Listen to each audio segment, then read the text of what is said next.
All Boma wanted was the soft life, a life where she would never have to worry about her next meal or the bickering of her landlord, who knocks on her door every morning like a debt collector.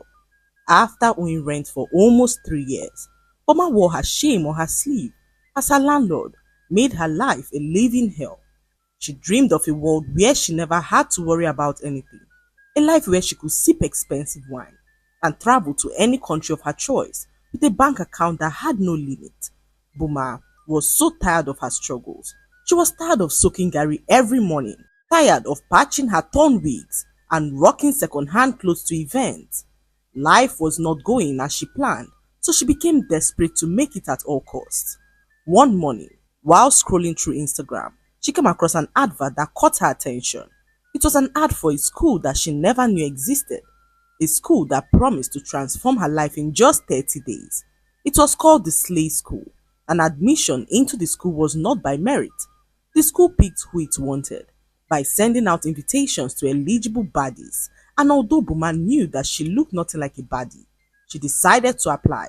She knew that her chances of ever being picked was 0 to none, but she still applied because of her desperation for success. Weeks passed, and Boma heard nothing from the Slay School, so she continued with her life, cleaning houses and babysitting for a busy couple who barely had time to care for their twins.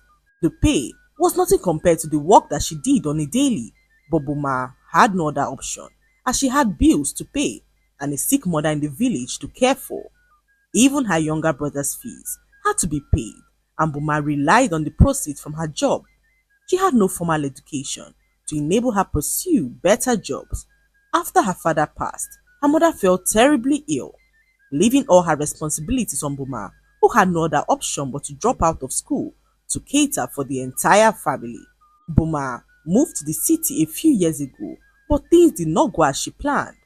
Her friend, who invited her to the city, bailed on her at the last minute, leaving Boma to sleep on the streets for weeks. Life did not deal kindly with Boma, who was almost burnt alive because someone blew a false alarm and called her a thief. Boma was minding her business when a young man approached her to ask that she spend some time with him at a nearby hotel. Boma cringed at the request. She told the man off and began to walk out angrily when the man began to yell out at the top of his voice, calling her a thief. Within a twinkle of an eye, street boys rushed towards her with tires and petrol, ready to set her ablaze. It all happened so fast, as Boma saw her life flash before her eyes.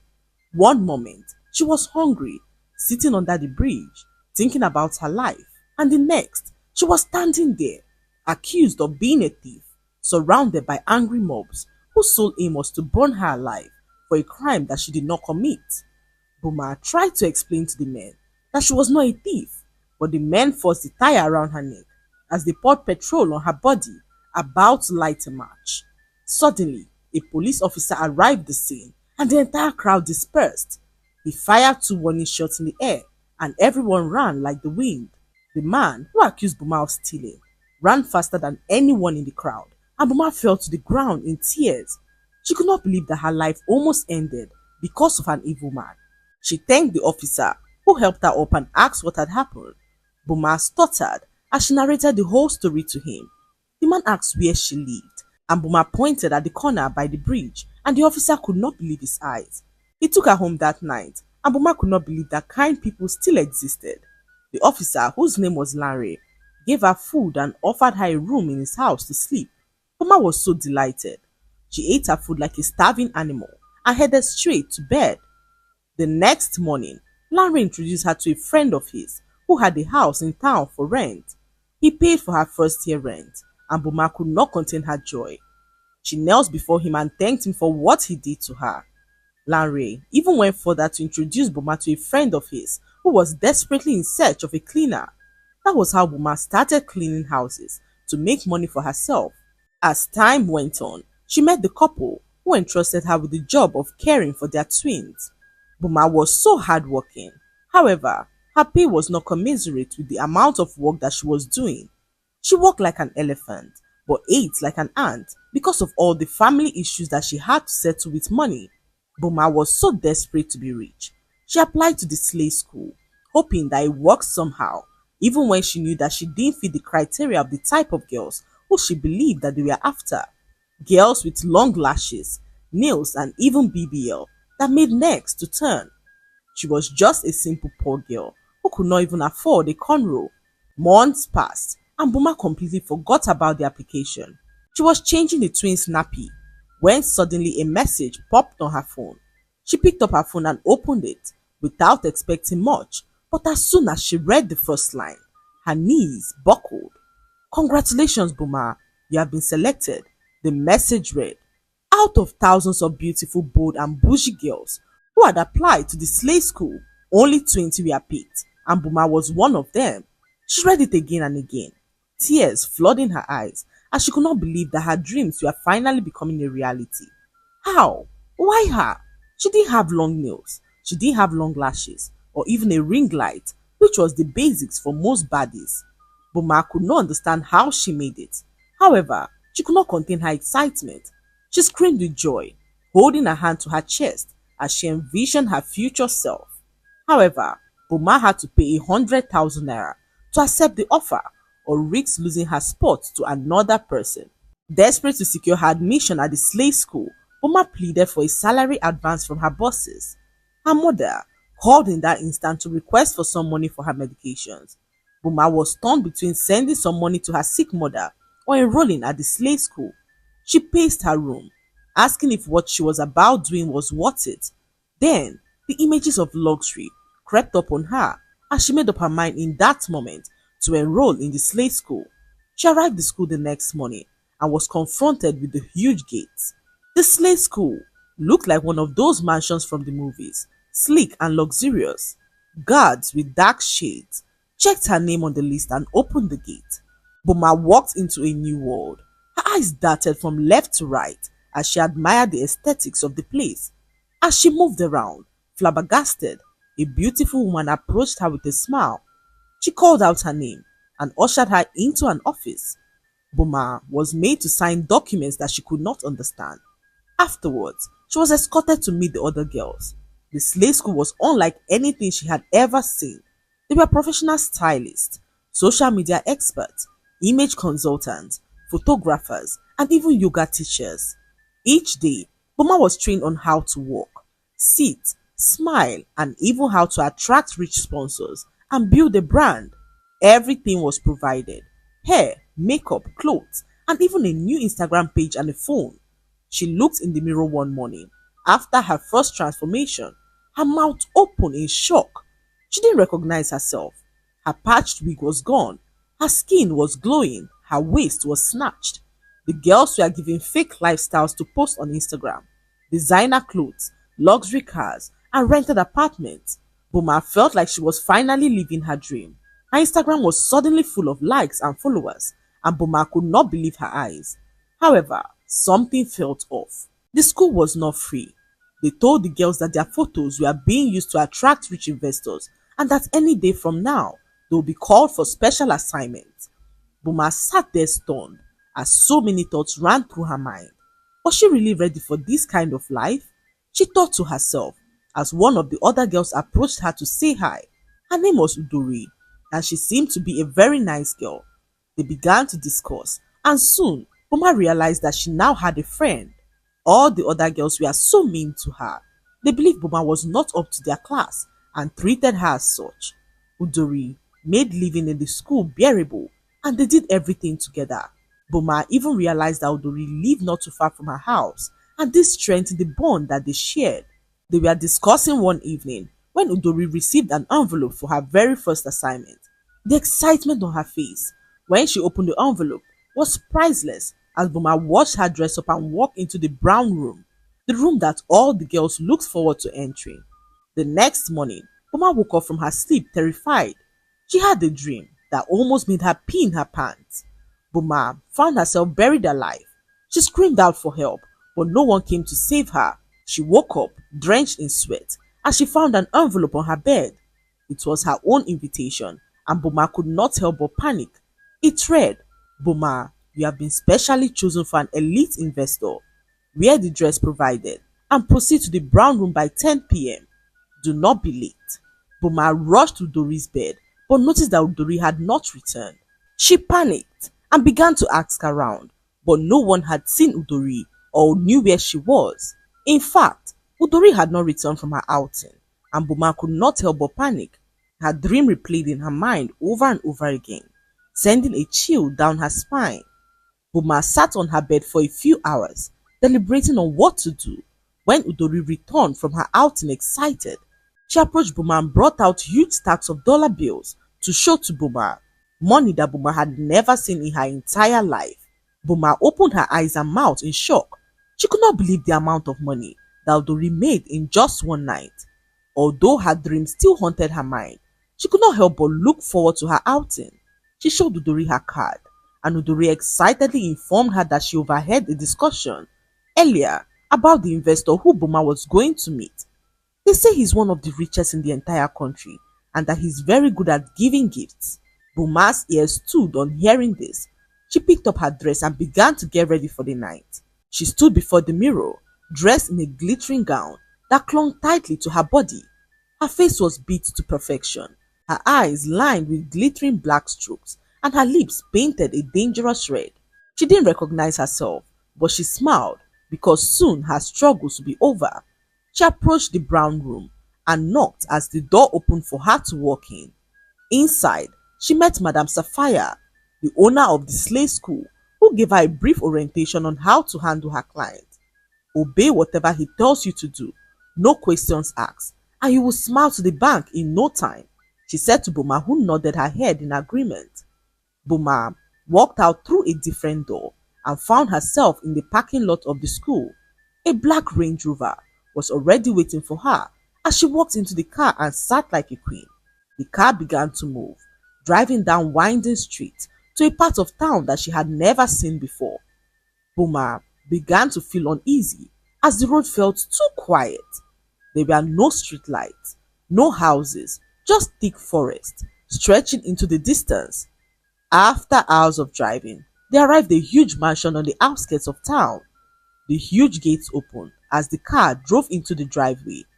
Boma could not believe her eyes. Her mouth fell open as she came down from the car, scanning the entire house. The mansion before her looked like a palace. Boma was led inside by two men in suits who didn't speak a word. There were large ancient carvings hanging on the walls, strange symbols lined on the floors, and candles that flickered along the hallway. The air smelled of blood, and Boma could not contain her terror. She wanted to turn back, but the men stopped her in her tracks. "This is not what I expected," she whispered to them as she clutched her bag tightly. "I want to go home," she continued as she pleaded with the men who stared her dead in the face and kept quiet. A few minutes later, a door creaked open and the guards escorted her to the room. What Boma saw in that moment made her knees to go weak. It was a huge shrine, and Boma could not believe her eyes. A large circle was drawn on the floor in chalk, and animal skulls lined the entire wall. In the center, however, was a black throne surrounded by candles. Boma stood there terrified as she regretted ever joining the slave school. A young man walked in through the red door, wearing a red robe and a white mask, carved like a beast. His voice was deep and chilling as he commanded her to sit. Boma's body began to move on its own.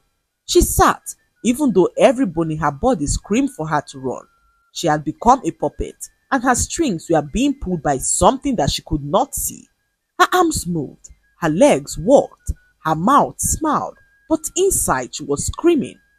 Tears rolled down her cheeks, but she could not stop smiling. The man walked towards her, placed a red mark on her forehead, and whispered words that she could not understand.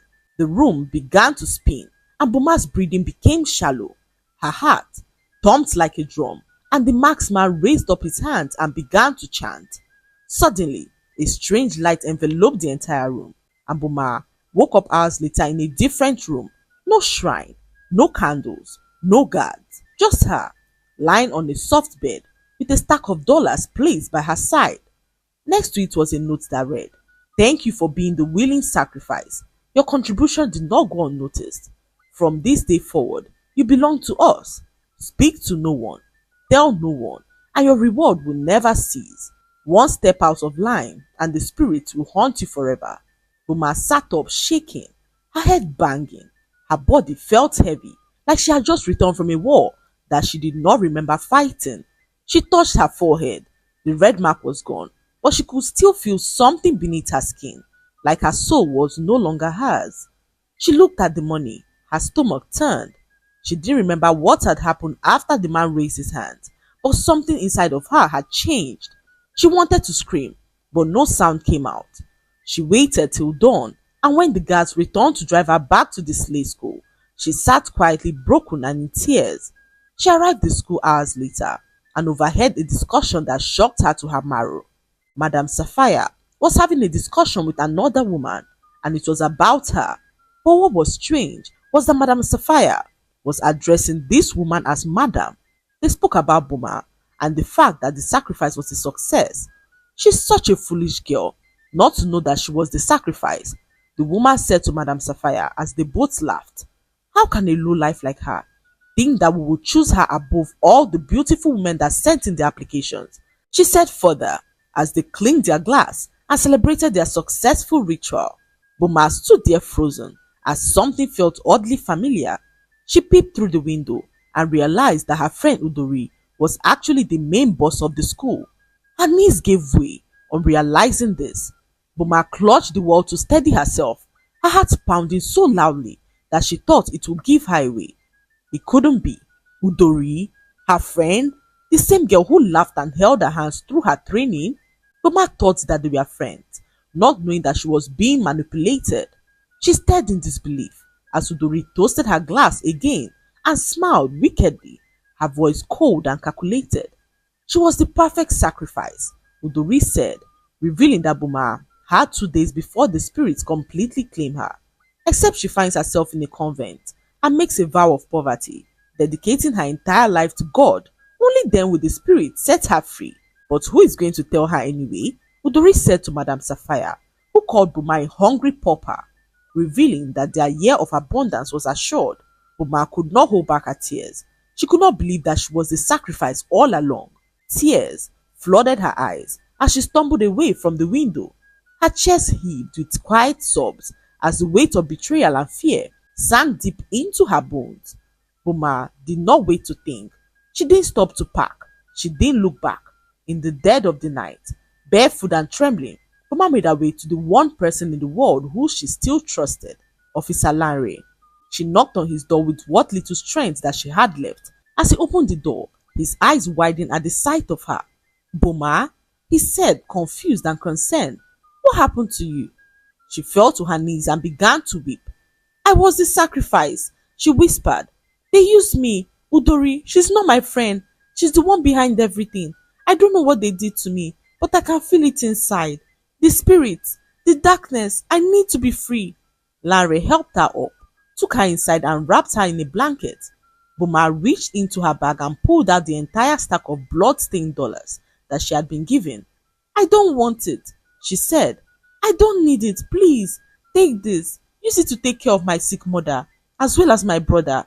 My family in the village, just make sure that they are safe. Tell them I'm fine and that I had to disappear. Disappear where? Larry asked, stunned. Boma looked up, her voice steady. A convent. God is the only one that can save me now. Larry did not argue. He didn't try to stop her. He simply nodded with tears in his eyes and held her hand for a long moment. I'll protect your family with my life, he promised. And by morning, Boma had arrived at the gates of the convent in town. The nuns looked at her in shock. Her swollen feet, tired eyes and trembling hands.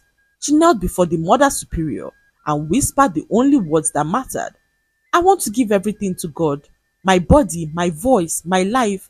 I make a vow of poverty and service to break the hold that they have over me. Please save me. The Reverend Mother saw the desperation in her eyes, the kind of plea that came from a place far darker than words could explain. She nodded and ushered Boma in.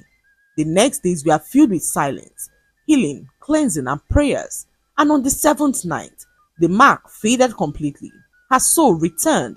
The spirit that once hovered near her were gone, driven out by her vow and the fire of her faith. Boma shaved her hair. She took her final pledge and became Sister Boma. Back at the slave school, however, Udori and Madame Sapphire continued their celebrations, completely unaware that their sacrifice had escaped. The spirits were silent now. No warnings, no signs. They thought the transaction was complete until the spirits came after them one after the other and killed them. Their death was so gruesome that the girls tweeted and posted pictures online.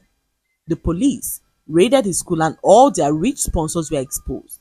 The Slay School was shut down permanently and its dark history broadcasted across all social media platforms. Every girl who had once dreamed of entering the school now shuddered and were grateful for not being admitted. Boma, however, paid the price and became a nun. She no longer desired the soft life that almost claimed her life. She was so indebted to God for saving her life, even when she knew that she was not deserving. The lesson to be learned from this story is that not every opportunity that glitters leads to gold. Some lead to graves. Boma's desperation for a soft life blinded her to the traps of false luxury, proving that shortcuts to wealth often come with hidden costs. The world will tempt you with beautiful lies, but wisdom is knowing when to say no, even when your hunger screams yes. True elevation comes not from deception, but from patience, purpose, and divine alignment. In the end, it was not the slave school, the glitter, or the money that saved Boma. It was her decision to return to God. Let this be a warning. Before chasing status, chase sense. Before seeking fame, seek faith. And above all, never trade your soul for a lifestyle that isn't worth your life. I hope you enjoyed the story.